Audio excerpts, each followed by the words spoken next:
Good evening to everyone who's joining us. We'll wait just a moment before we get started, but thank you for coming.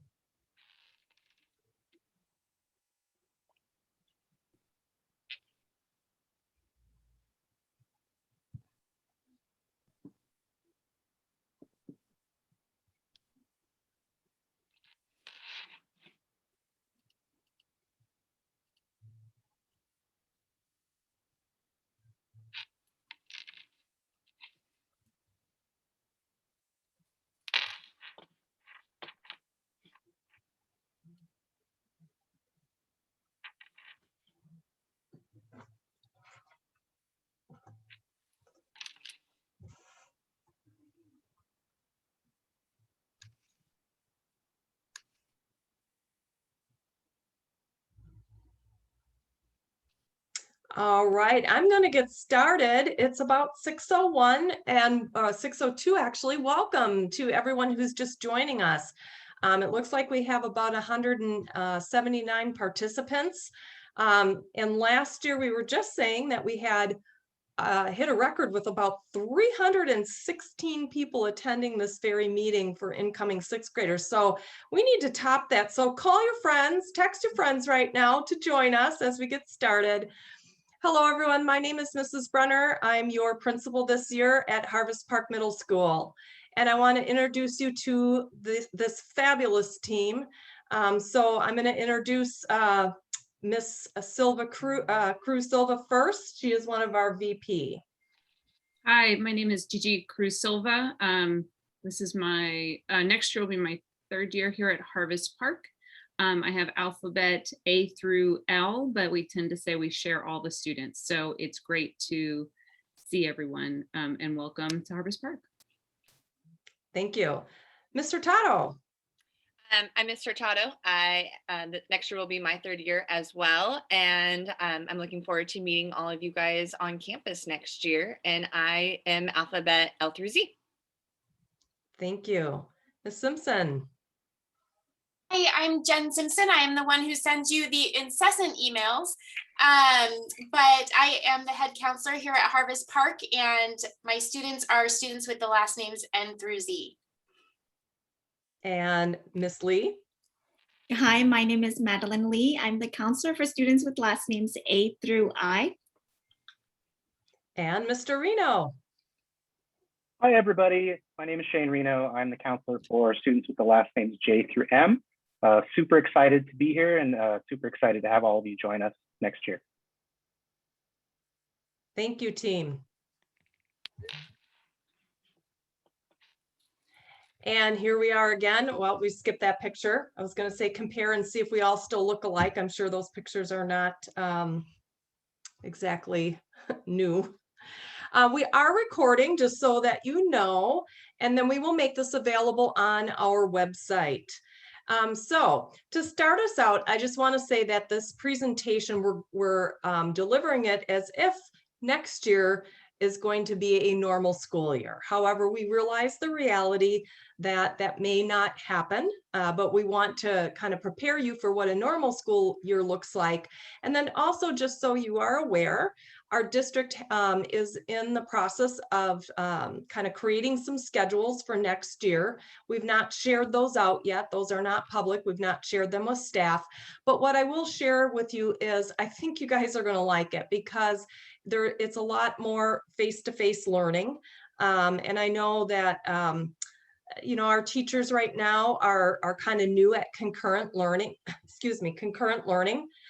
Teaching the roomies and the zoomies at the same time. And so most of the schedules that we as administrators have looked at with the district for feedback do not involve concurrent learning. It's all live or students who want to remain remote will have that option.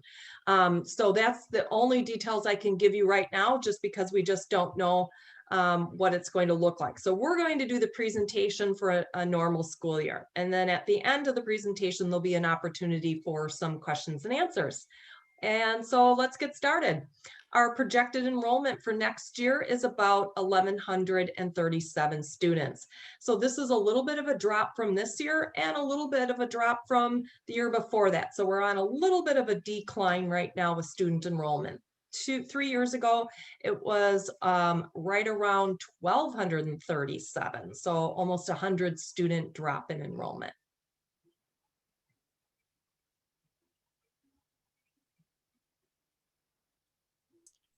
Always have to unmute. So Harvest Park has 3 counselors, 2 full-time counselors and 1 part-time counselor. And what we do is a lot of what you have seen already is that we're very involved in course selection and student scheduling. So we really work to put together student schedules for the school year. But of course, our jobs sort of extend beyond that into what I like to call problem solvers, just in general. So whatever problem your student may have, they can come to us, or you as a family or as a parent, any question or problem that you have, excuse me, you can also come to your counselor. We provide extra support for students academically, socially, emotionally. We also are the case managers for 504 plans. And so we put together those 504 meetings as well as lead SST meetings, and that stands for Student Success Team meetings. So anything that might come up throughout your time at Harvest Park, feel free to use us as your point person. And we'll be able to either direct you to the right person to answer your question, or really work with you to solve whatever problem is happening or roadblock that your student might be facing. So of course, one of the main things we like to talk about in these incoming 6th grade meetings is the actual transition to middle school. And that's more than just moving from elementary school to middle school and all the things that come with that as far as more teachers, etc. It also comes with a lot of changes, because now kids are like really in the middle of the middle. And that comes with a lot of physical changes. As we all know, the dreaded puberty word comes into play, but with that comes a lot of body changes. And that all happens at a different rate for different kids. So, you might hear your students say, well, so-and-so is so much bigger than I am, or when am I going to get my muscles, or that sort of thing. But it's important for students to know, as well as parents, that it all happens. It just happens at different times for different people, because we're all unique. And with that comes like that concern, right? They're seeing other kids around them changing, and then they might be more aware of how they're changing. So that's something that a lot of our students face as well. Personal hygiene is a big one. We love talking about this. We, definitely are proponents of regular shower schedules, wearing deodorant, making sure like we have those morning routines to get us out the door smelling nice. I don't know if any of you have been in a middle school classroom ever, but it can get pretty stinky. But with that, the nutrition is very important in creating really healthy habits, because our bodies are growing during this time and it really needs that fuel. What also needs that fuel is our brain and all the cognitive changes that are happening. Of course, the brain is always a work in progress. I don't think it ever stops growing, but in particular, our students at this age, the middle school students, have an underdeveloped frontal lobe, which definitely contributes to poor choices. So they might not be making them on purpose. It might be, acting before thinking, because those executive functioning areas aren't completely developed yet. They might be a little more impulsive. And it also might be hard to really develop those organization, time management skills, like the skill of attending and focusing, because although it comes easier to others, it is a skill, like sitting in a classroom and listening attentively and actively.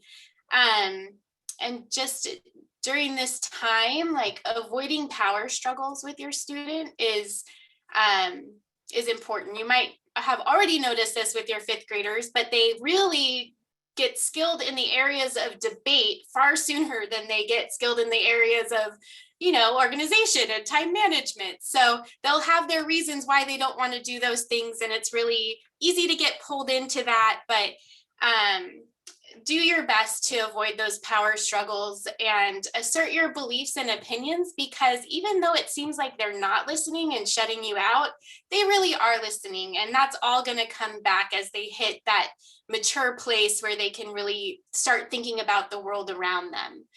And of course, our social emotional maturity and our emotional well-being also changes a lot during this time.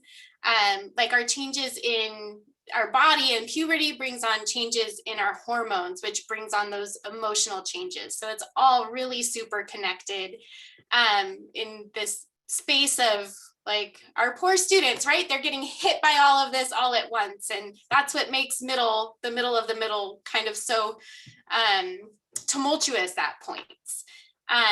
So they're really starting to realize who's around them, what's around them, how they're appearing to others. So they're really looking for acceptance from their peers, and they might even have a lot of shifting friendships during this time.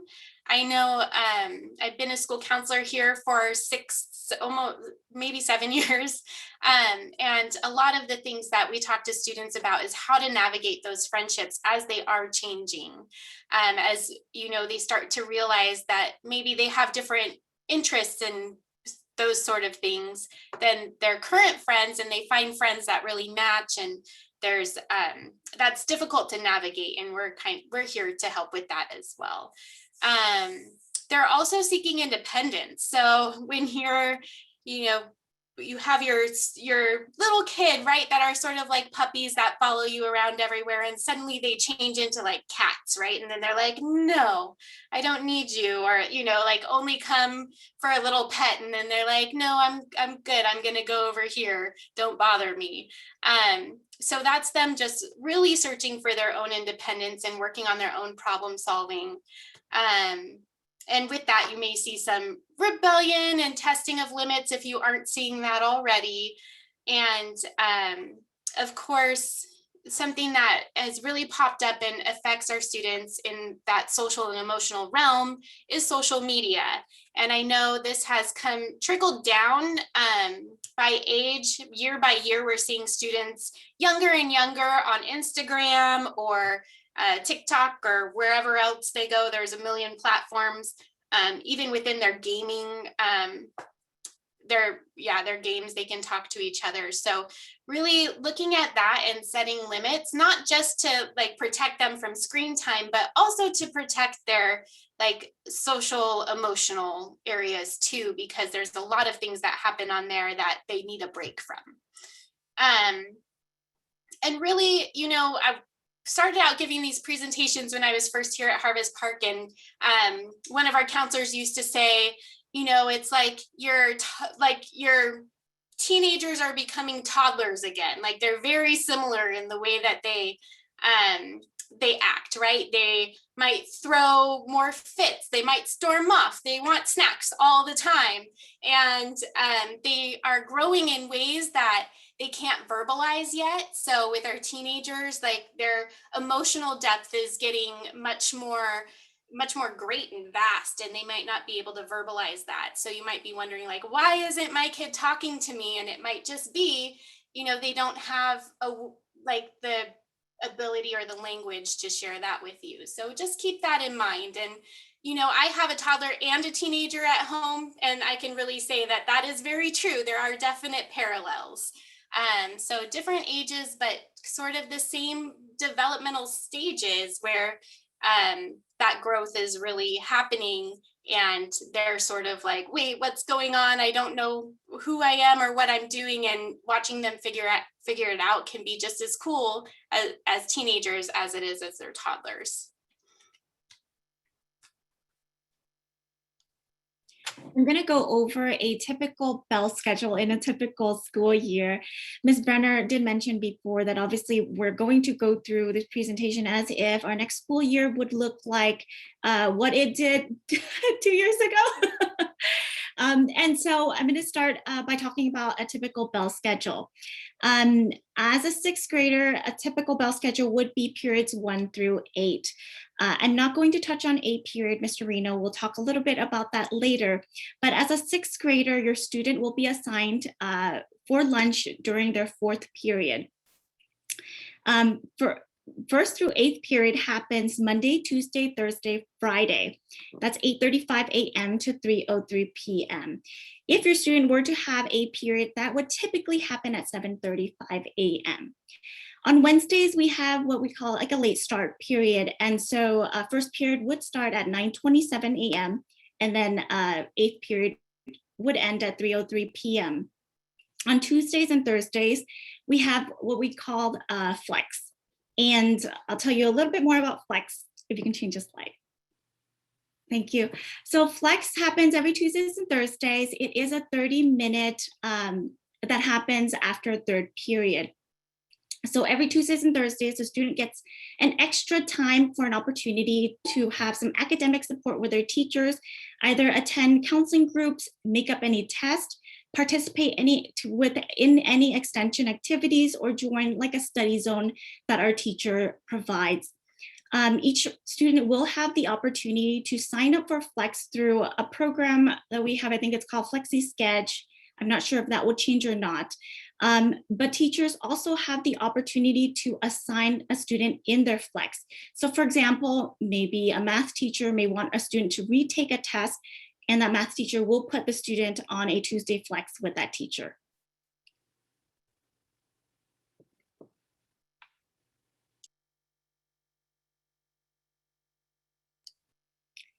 You're on mute.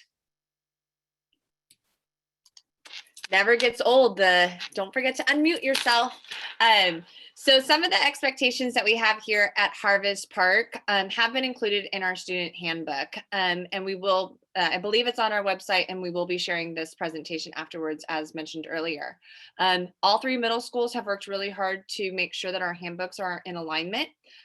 2 of the big policies actually have gotten updated in the last 2 years since we've been at Harvest Park. One is the cell phones. So cell phones are not allowed to be used on campus unless a teacher has or a staff member have directed them to use it. Some of the students may take it out to take a picture of the board with kind of information that they will transfer to their planner and along those lines. Students may not use their phones during lunch or in between classes. If there is a need, we have a phone in the main office that students can use to reach their families. The other one is the dress code, and this one was actually recently updated June 20th last summer. And so we're asking, not asking, the expectation is that students are dressed as a professional student. And it's appropriate attire for the school day. And so I know that there's going to be discussion about what's appropriate for PE as we move forward in the presentation. We also are huge on following the Patriot Path. And so there's 3 main areas that we focus on: be responsible, be respectful, and be safe. So this is the back of our student planner right now, that we basically have given kind of ideas of what these 3 items look like while you're on when you're on campus. So kind of in the sense of, what does it look like to be responsible when you're in your class?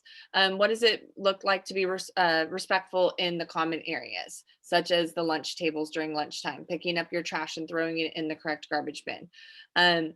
We also have the locker rooms and the bathroom, cleaning up after yourself, making sure that when you wash your hands for the 20 seconds, at least minimum, that you're supposed to wash your hands, you're making sure that the paper towels end up in the garbage can. The technology, use of technology, that you're being safe by using the correct means. Ms. Simpson just mentioned the idea of students being on social media platforms. So students are using the appropriate technology that is given to them.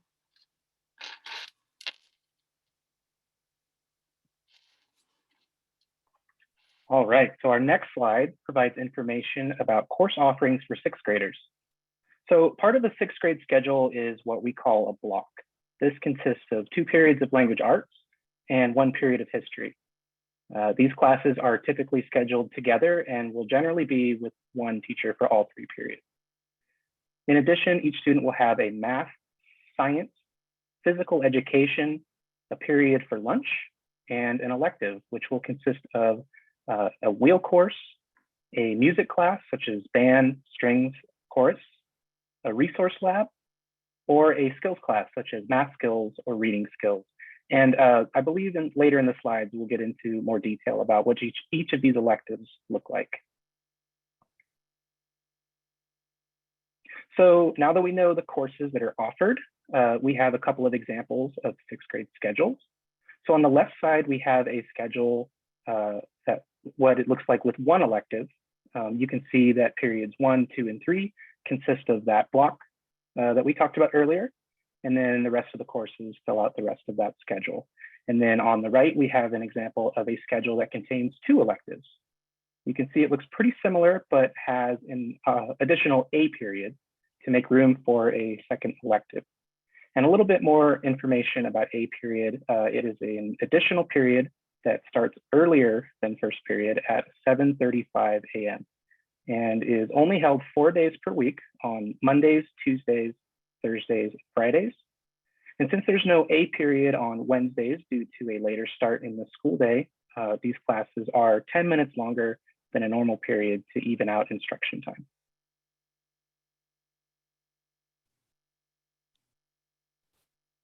Hi, if your student has an IEP, we do have a special education program here at Harvest Park.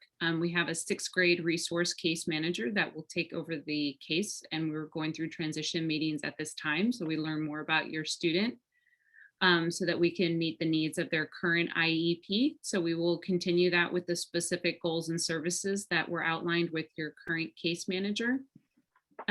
As Mr. Reno alluded to with the elective period, if the student has a lab period, which is the resource lab, it's like a study skills supporting executive functioning, they may be offered an A period to make sure that they can maybe have another elective like a wheel or music class.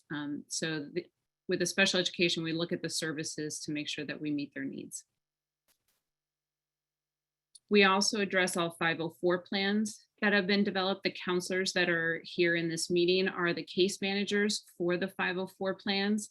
We will share those with teachers once we get them at the beginning of the school year. Each teacher knows all the accommodations, and then we attend to all the annual 504 meetings for sixth grade students early in September so that we're ready and prepared for them coming into the next school year. Hello again. I'm going to talk a little bit about our math pathway. This is a visual, and it is on our website. It's on the district website as well. And it sort of shows you the math pathway for students. So on the left side, the blue, you'll see is Math 5. And then it shows that our fifth graders will either go into Math 6 or Math 6-7. And then you can see that the pathway continues. So even if your student goes into the Math 6 pathway, there is still the opportunity for your students to take advanced courses and finish in their senior year with everything that they will need and more to be college and career ready. So today, I believe, our district sent out the math placement letters. If you did not get yours yet, do not worry. The system that we use, it is lagged, and oftentimes it'll send a batch and then it, I guess, needs a break. I don't know, but then it'll send another batch. And we found that when we send things out to our parents, like our honor roll certificates, it takes almost 2 days for that cycle to run through. So don't be alarmed if you didn't get it yet. You could possibly be getting that letter tomorrow, but that's coming from the district. And in that letter, it explains how we do math placement here in Pleasanton. So your fifth graders that are going into sixth grade it'll be based on multiple measures. So we will be using their 2018 CASP score. And as you know, we didn't take CASP last year, and nor will we be taking it this year. So that will be the most current score. And then our winter MAP scores from this winter that the students just took, probably right around January. I don't know if it was even as late as February. It's probably in January. And so we will look at those scores to determine the math placement. And then what the district will do is students will take the MAP again in the fall, and we will take a look at any of those students whose fall scores maybe warrant them to move up to the next level. So in past years, and if you have students that are older, maybe this is your youngest student, so you already have students in middle school or even high school, you may remember that in past years, parents could request from the principal, email the principal and say that they wanted, excuse me, to have their child considered to be moved up.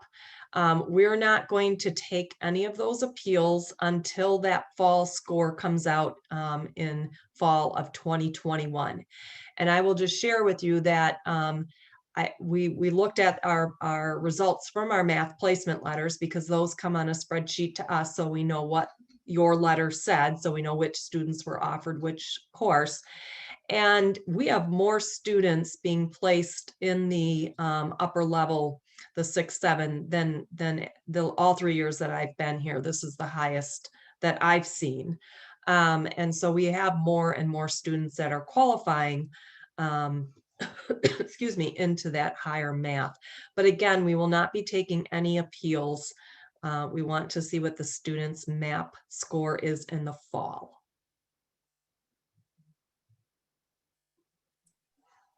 Okay, so moving on from math to a few of our other courses. One of the big ones for our incoming students is PE. So PE now, instead of in elementary school where it might happen, I think 1 to 2 days a week, it's now going to be every single day. And something that our incoming 6th graders kind of stress out about is the whole locker room situation and the changing out for PE. So we just have some examples of what the lockers will look like, and each student will be assigned their own small locker, and we'll provide the combination lock. So they'll be given their combination. The PE teacher will also have it, so that if they lose it or forget it, they can go to their PE teacher and they'll give them their combination. And they can keep their PE clothes in that locker, as well as when they change into their PE clothes, their regular clothes. There's larger lockers on the side where they can put their backpacks during the time of PE. So that's sort of a little bit what the locker rooms look like. Now, I do recommend that if you have the opportunity to have your child practice with the combination lock over the summer, I feel like it's a lost skill almost. I remember we used to have them for our bike locks all the time, and now they have different types of locks with keys and all that kind of stuff. So maybe if your student hasn't had experience with a combination lock, you can see if you can find one and have them practice with that, because that's probably the most stressful thing about the PE locker rooms is, how do I open my lock? How will I know like where to put my stuff? So again, like the locker rooms, they keep their PE clothes there, which means that they're changing out for PE every day. And this is so students can have a change of clothes, not get all sweaty and active in their regular school clothes. So we do recommend and highly recommend they take their clothes home every week to wash, as well as keep some deodorant in their locker for after PE. We talk a lot more about this in our presentation to the 5th graders, because they have a lot of questions around this, but just so you can ease their fears, this is sort of what it looks like. And there's an incorrect way to wear PE clothes. Like, we don't want to put our PE clothes on top of our regular school clothes, because that sort of defeats the purpose. We want to be wearing regular tennis shoes for PE. So if your student might have like a pair of active shoes that they want to keep in their locker, they can, so that they can wear other footwear to school. But it's unsafe to be wearing flip-flops or sandals or really any other kind of shoe than like an active shoe to PE, because they do go through multiple sports units like dancing and basketball. Badminton is always a really popular one. So there's a lot that they're going to be doing in their PE classes. The next one is our exploratory wheel. So I believe when we put this out, there were 6 spokes to our wheel, but next year there are going to be 5 spokes to our wheel. And really what this is that students will have rotate through these 5 classes throughout the year. They rotate about every 6 weeks, but that's going to change as well with the 5 spokes instead of the 6 spokes. But we send out emails to families and students before each wheel change, so you know where you're going and who your teacher will be and what class you'll have next. For 6th graders, the wheel takes place 3rd period and 6th period. So your student, if they have a morning block class, like those 3 classes, they'll have 6th period wheel. And if they have an afternoon block class, they'll most likely have 3rd period wheel. And it'll stay that period the entire year. So their exploratory wheel, if they have it 3rd period in the beginning of the year on their schedule, it's going to stay 3rd period. They'll just rotate through the classes during that period. And those classes are studio art, our drama class, integrated tech, which is just a computer class, our home ec class, and our world language, which overviews French and Spanish in a fun way, exploring the cultures and parts of the language throughout that class.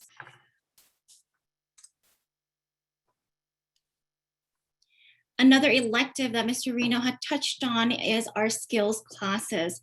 Now our skills classes are math and reading skills. The recommendation is determined by your 5th grade teacher during our transition meetings in May.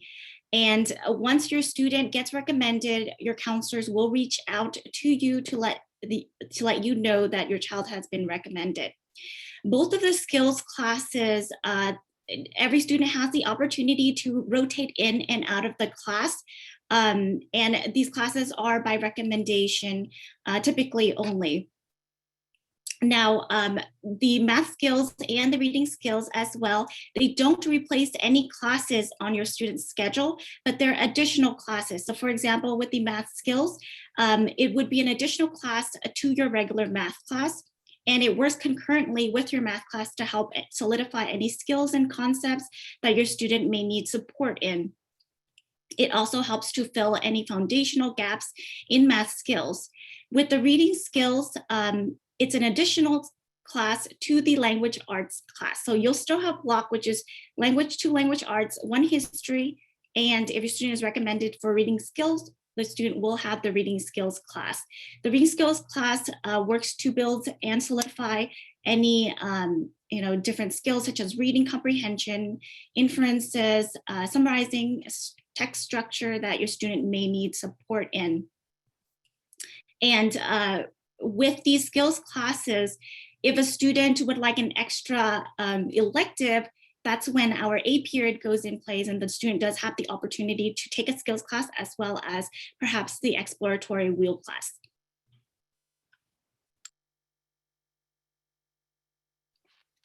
That darn mute button. So I just wanted to kind of go over some of the after school activities that we've had on in a normal school year. So we do generally hold sports such as basketball, cross country, volleyball, golf, track and field, cheer, and color guard. So we are getting ready to plan for going back to normal, having these sport teams, and more information will be coming out before August. In addition, we do have clubs, and we're really excited to bring those back onto campus. Some of the clubs we've had in the past have included robotics, math counts, ACE coding, GSA, Harvest Park Kindness, and our Patriot Pals. Even today, I had a student reaching out to, actually 2, reaching out about starting new clubs for next year. So we will be giving that information out as quickly as possible.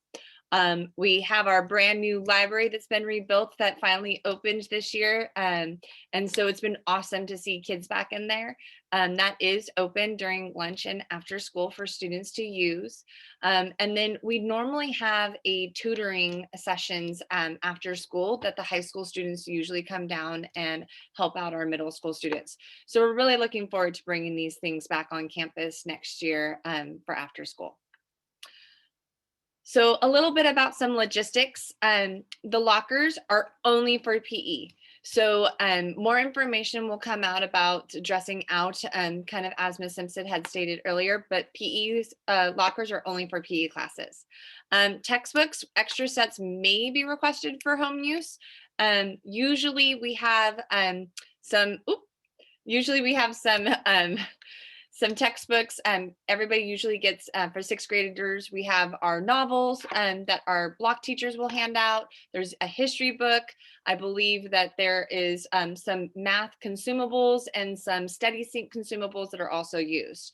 But students will be getting those when they arrive on campus. For lunch, we have several meal options. There's My School Bucks, and they will get an ID card. And so all of that is attached.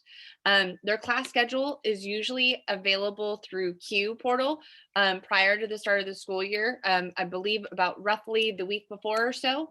And then our students continue to use that the Chromebook device in middle school. So those are just some of the key logistics that we have for our middle school students.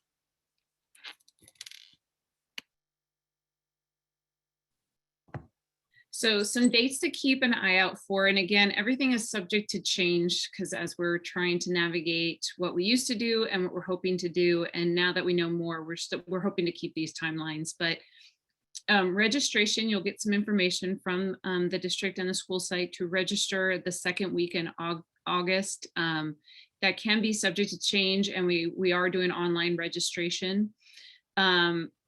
Registration makeup is also potentially the second week in August. Then Patriot Camp, all these are around the second week in August. And that's for us to kind of welcome the sixth graders or anyone who hasn't really seen the campus. And we're really addressing a lot of the students who stayed remote this year. And so we have a lot of plans to try to get students ready to come back. Then the first day of school, this is one thing I can say, or all of us can say is happening. The first day of school is August 11th. It's a Wednesday. So that is the only concrete thing we can say tonight at this point. And the fact that we have classes to schedule students with. The main thing we learned this year, along with multiple years, is that communication is key. And so please stay connected through Q. There's a parent portal as well as a student portal. In both those locations, you can monitor grades. Students can email their teachers through Q. Parents, you can get information through your parent portal on registration, report cards, tests, reports, things like that. So please make sure you know how to access your parent portal. There's the Patriot Press, which is the PTSA. They send out weekly newsletters to your emails. So please make sure you sign up to get that weekly newsletter. Our website, we're updating as best we can, especially the front page with important dates. Our counseling team updates their website regularly to make sure you have all the latest information you need. So if you do have some more questions after tonight, we would suggest you go to the counseling website. There's a lot of information there, and you can reach out to one of the counselors here. We do have social media. As much as we're saying be careful with it, we also promote it. We have Instagram and a Facebook page, and anything that's on our website for a calendar, we also post on our social media page. Email is important with teachers. This is going to one transition from elementary to middle school is the students have more teachers that they are trying to meet different expectations. So having regular communication with their teachers via email. It doesn't have to be a daily, but if you see some concerns, we do like to promote independence with students and have them email their teachers, and they'll need your guidance on how to write a proper email and have them include you on those emails so that we're all feeling like a team. We do all have voicemail, and We do have a daily, we have a media class that puts out a HP TV with daily TV news broadcasts.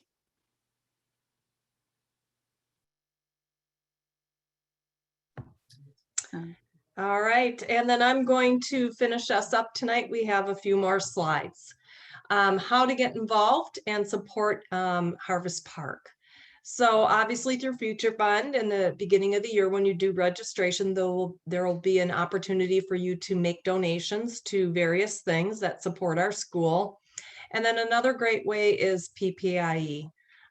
They fund many great things that we have in our school, including hours for our librarian, hours for our computer tech person, and excuse me, and many other things. So please make sure that you are involved in that, and as well as our PTSA. They fund a lot of great things for staff and students as well. Other ways to get involved are through volunteering your time, hosting at school functions, and fostering the communication between parents and staff in our school district. One of the things that we had wanted to get started, but of course with the pandemic, we were not able to do so, was to partner with our parents who have great knowledge in so many different things, and offer time for them to share these talents and teach students during our flex period. So depending on what next year looks like, there could be opportunities with that. And then there's also opportunities for parents to be on school site council, our PBIS team, our safety team. So you'll get emails in the beginning of the year of all the various ways that you can get involved. All right, and then we have our counselors' emails on here. You certainly can email any of the admin as well. And then were we going to open up the chat for questions? Yeah, I also just wanted to say, once this is over, of course, we mentioned we'll have it recorded. And then I'll also link the slide deck onto our website. So there's live links throughout this entire slide deck. So anywhere you say click title to view this, you'll be able to do that by accessing the slide deck. So we'll make sure to do that. And I believe the chat is now open. Only the panelists can view it, but if you have any questions, please feel free to ask in the chat and we can answer those questions right now for you.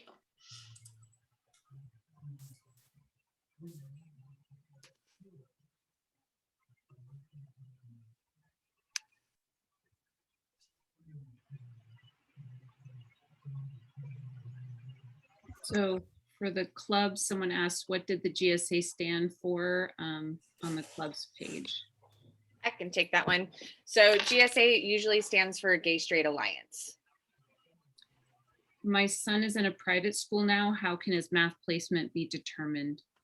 So we will use whatever your private school has. They may have a CAS score, but we, as I mentioned, we'll be taking the fall MAP test right away in the beginning of the school year. So we'll make the best determination and then use that MAP score to see if that does confirm that placement.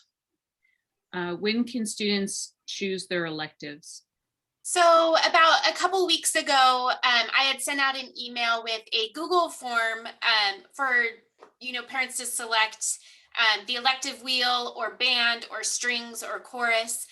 You can access that through our website. If you go to the counseling website, which is linked in this slide deck, to academic planning to current students, and under 6th grade, under current students, that Google form is still there. So if you access that form, you can fill that out. If that's way complicated, as I thought as I was going through it, just email your student's counselor and we'll be able to help you with that. Another question, when do students find out their schedule? I think that's. I want to maybe just take that one if you don't mind. I realize with elementary students, they have their main teacher, so there really wasn't a schedule per se. It was just a matter of, are we remote? Are we in person? What are we doing there? But with middle school, since we do move around classes, remembering back to the beginning of last year, we were all set with our schedule, and this team can attest to this and remember this. And do you remember, you guys, like that weekend right before school was going to start, we had to shift and redo all of the schedules. So the schedules came out right before school started. Now, hopefully it won't be that way next year. In a normal school year, students would get their schedules at registration. So they would get them about a week or so before school starts. Right now, I guess the best answer is we hope to follow that same timeline, but we just can't predict what's going to happen for next year. About COVID-19 vaccinations, are the teacher mandated or mandate for shots, or are they mandated for shots? At this time, there is no mandate, it's just recommended, but we have HIPAA laws that, I don't know if there's a better way of explaining that, Mr. John, who does a lot more of the public health, but there's no mandation. There's no mandate, and per HIPAA laws, it is people's choice if they tell us if they've been mandated or not. If they've been vaccinated, yeah. Or if they've been vaccinated, yeah, sorry. The next question is about sample schedules. As I said in the beginning of the presentation, the district is currently putting some together, and as soon as we can, we will be sharing those, but they're not ready to share yet. But like I said, all of them are more face-to-face learning, with the hope that perhaps it's just even going to be everyone's back, things are normal. So you'll have to just hang on for a little while, and as soon as we know that, we will share. But I'm very confident and very pleased at what I'm seeing, the work that's being done on that. The next question on student emails. Yes, they are less restrictive. They do get potentially some emails from non-POSD accounts, but I would monitor that to make sure that it's nothing, it should be school-based. We can monitor what the students are doing on their accounts because they're on the student accounts. Ms. Silva, it's also part of the technology agreement that students and families sign that they are using technology appropriately. A period is not a mandatory period, which was one of the questions. In fact, it is quite limited, the space in there. So it is on a lottery type basis. In other words, not every single student who requested a period will get a period. We do not have the space. There's a question about starting clubs or proposing them to HPMS. Students can do that. There is a process to starting a club because we need to make sure we have an advisor, which is a teacher or certificated staff, to monitor student. But yes, we encourage students to try to start clubs and propose them to us. There is a packet that it should be going out soon. So we'll make sure that we get it out to our incoming 5th grade families as well. Is wheel optional or is it common for everyone? So wheel is not mandatory for everyone, but an elective period is. So either they're taking wheel or they're taking like chorus, or they're taking band or strings. So they need that period to fill their 8-period day. There's a question about in 5th grade, the developing bodies unit, I guess, was canceled at some sites due to remote learning. Will this be covered in 6th grade?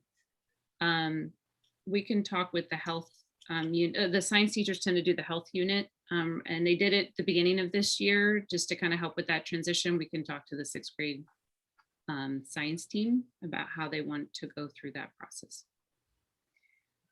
Our next question is, what time does school start on the first day since it's a Wednesday? We can't answer that right now. We just don't know.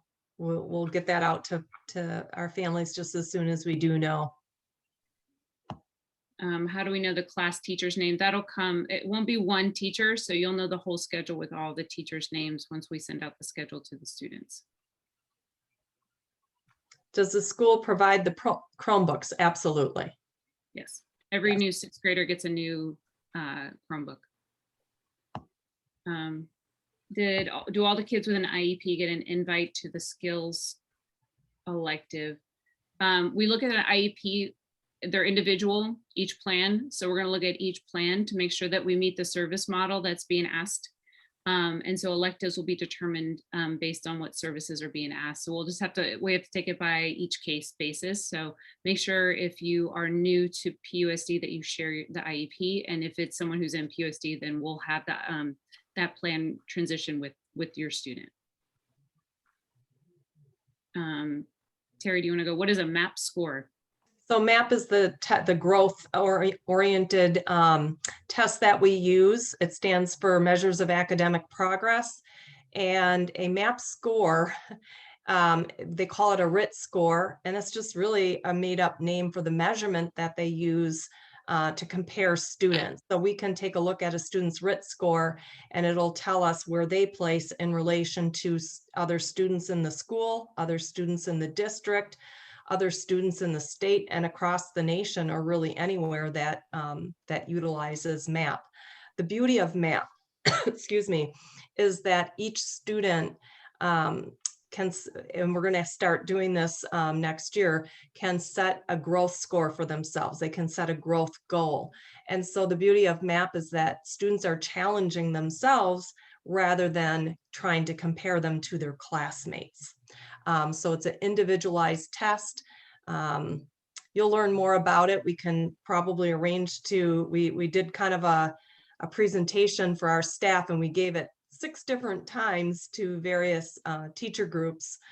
So we have a lot of practice in that, and I'm sure we can get that going for next year and get something out there for parents about MAP testing. So more to come on that. How many kids per class typically in HP? One of the counselors want to? Oh, Yeah, I mean, our max per class that a teacher can have based on their contract is 34. Just depending on how many sections we have, sometimes we have 34 kids in a class, but we definitely try to keep it a few less if we can, so that any new students moving in will have a space. I can take, oh wait, no. The MAP letters, those are being emailed out, correct? So whatever their email is in queue is going to be sent out. All clubs were put on hold this year because of the remote setting. So as of right now, we did have a debate club last year, and we're hoping that that will come back next year. And I could take the one in regards to the Q portals. This is something really the students are going to learn within their first couple weeks of school through their classes. So they can see their missing assignments. They can see the scores on their assignments. They can, there's a link to email their teachers through Q. So it's really a good pulse to keep on students. And we have more information for parents on how to navigate Q, which we can, I can definitely post to our website and send out. So you can check back on our website in a couple of weeks and maybe see that video. Can we go? Yeah, the next one. Yeah, so choir and wheel unfortunately cannot be taken together. As Ms. Brenner said, our space in A period is very, very limited, and I think going into this year especially. So it's based on a lottery and for students with band and wheel. Unfortunately, that does not include choir. As much as we would love it to, we're just very limited on our space in A period. We're not sure for the next year if it's going to be hybrid or only online. So we will just keep getting PUSD notifications. We're definitely looking to not have concurrent instruction. And if you want a student to be remote only, we are looking at a virtual academy, as far as I know. Is there a limit on clubs enrollment and how soon can we enroll? I would say wait until we get here, right? Yeah, that's going to be something that will happen when students get on campus in the fall in August. Maybe the counselors, if students stressing out about the choice that they made, yeah, so I saw a few of those questions. So if your child wants to change their mind based of their elective, just feel free to email us counselors and we can make that change. It's not a huge deal. As long as we may not be able to go back and forth and back and forth and back and forth, but once they make a solid decision, we'd like to know before we release schedules so that their schedule is solid when they're released in August. There's another one here about math, the math placements. So how it's going to work again is the 2018 CASP score, that's the state test. and the winter map tests that the kids already took in January are what's determining the placement that you'll see in this letter that you're going to get either tonight or tomorrow.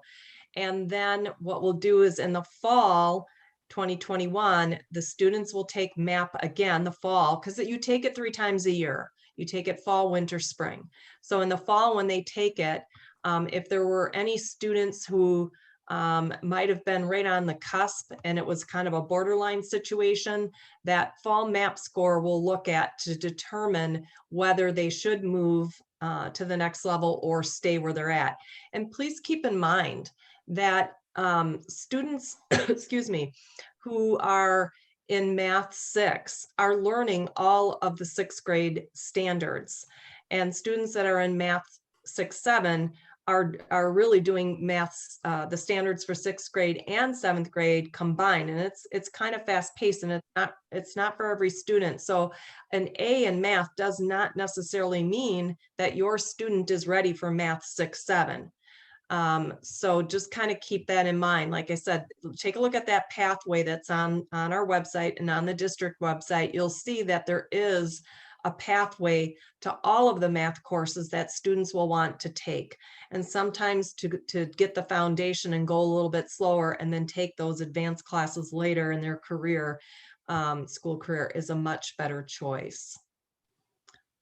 I have the next one about clubs. So clubs have to go through a process to be approved to be a club on campus. And depending upon the different clubs, they might have some type of restriction which allows enrollment. But for the most part, almost all clubs welcome anybody into the club. There's no, oh, sorry, Gigi. Go ahead. There's no private changing spaces in the locker room. There are restrooms in the locker room, but there's not necessarily a private changing space. The start of school, the date is August 11th. The time, we are not sure about times yet because we are not sure yet about the I don't know what The schedule. Yeah, we don't know the schedule just yet. Sorry, I didn't know. Okay. Especially being that school starts, if it is a Wednesday, you know, we do sometimes do a late start, but they're also looking at a early dismissal or other things. So there's other options being thrown around right now. So we really just cannot tell you what that start time is yet. But plan on August 11th for sure. There's a question about supply kits for purchase. I know this happens a lot in elementary school where there's like a supply package that the like 5th grade would have. Well, because each teacher is going to have unique requirements. You'll probably know more about what supplies are needed after the first couple days of school. There was a question about languages. We offer French and Spanish, but that does not start till 7th grade. 7th graders would take Spanish 1A and then take Spanish 1B in 8th grade, and the same with French. They would take French 1A in 7th grade and French 1B in 8th grade. There's a question about emailing the teachers, parents, and students all in the same thread. In elementary school, they were not able to send an email to their child's PUSD account. I'm not exactly sure on that because they can at middle school. They can. Okay. All right. But it's different with elementary. It was more restrictive at elementary. Now you'll have more, there is more access with email. Okay. I'm just looking at the time. Sorry, Miss Simpson. It's 6:50. It's 6:58. Yeah, so I was just going to suggest we still have a lot of questions to go through. So what we'll do is we will copy these questions that you asked us and put it in an FAQ and send it out with the slide deck and the video for you so that your questions can still be answered. And if you didn't get an opportunity to ask the question, feel free to email your student's counselor. We're happy to answer any question. So we know this is I guess, exciting and anxious time for parents as well as our students coming up to middle school. So we're here to support you in any way we can. Right. Well, I think then with that, we're going to end this session. Like I said, this will be posted on our website along with the slides and the live links and answers to more of these questions. You guys have some really great questions, so thank you. And I noticed that we had 241 was our attendance for this evening. We didn't top last year, but I'll tell you, that is impressive. So thank you very much for spending the evening with us. We really appreciate it, and we look forward to partnering with you soon. Thank you.